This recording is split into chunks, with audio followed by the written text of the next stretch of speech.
Good Friday morning, everyone. If you were with us yesterday, we briefly talked about how it has been incredibly dry since September 1st. We actually picked up a few hundredths of an inch yesterday in Chattanooga and other locations, but we're still well below average. So for the month of October, we are 1.36 inches below average for this time of year since September 1st. And remember, it was a record dry September in Chattanooga, more than 5 inches, almost 5.5 inches below average for the year, almost 5 inches below average. And we got the last drought monitor update yesterday morning. So here's what it looks like. And as anticipated, the drought has worsened in Chattanooga, Scottsboro, Fort Payne, and Cleveland. Now we're in that severe category, and that moderate category, that lighter shading of brown, has expanded across much of the region. So we desperately need some rain. We do have rain in the forecast later today and over parts of the weekend, but it's really not going to amount to much at all. Great for your weekend plans, not so great for the drought continuing.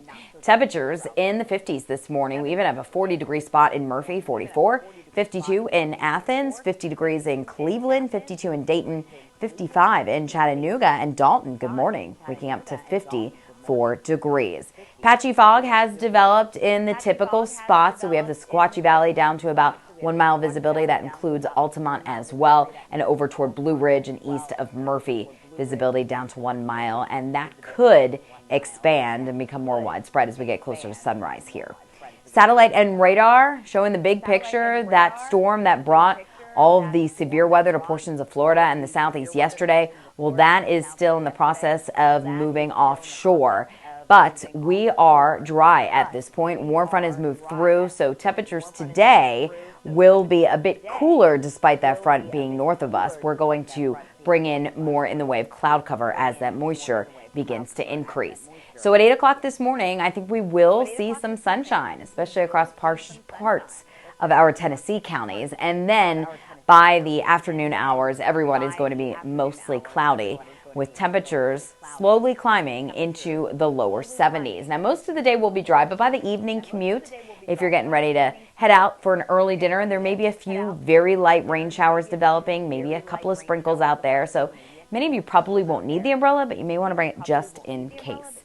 Temperatures will be topping out in the lower 70s for many of us, where the clouds move in first, northeast Alabama, maybe even upper 60s down toward Fort Payne, and a little bit milder up to the north, where the clouds will move in last. Now let's take you into tonight. If you're going to any of those high school football games, could be a few patchy light rain showers, some sprinkles out there, so you may want to bring the umbrella or definitely bring a jacket with a hood just in case.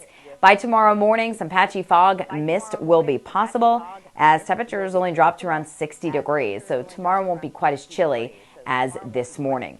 Let's take you into Saturday because we do have some changes to the forecast. That front looks like it'll move in late morning, early afternoon hours. It could spark off an isolated shower or two, but the big change to the forecast is I think we'll clear things out briefly before the clouds move back in. That's good news if you want to try to view the partial solar eclipse. We'll have more on that coming up a little bit later on in the show. And then those clouds will fill right back in as the cooler air starts to funnel into the region.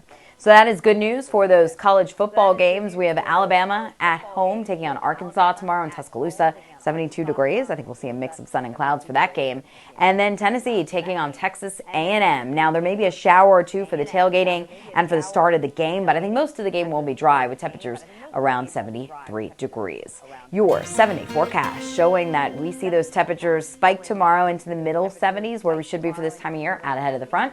And then heads up, the cooler air is coming in. 61 on Sunday, 59 on Monday. A lot of clouds Sunday, Monday. Can't rely on a straight shower, but then we'll see a gradual warm up with temperatures returning back to average as we round out next week.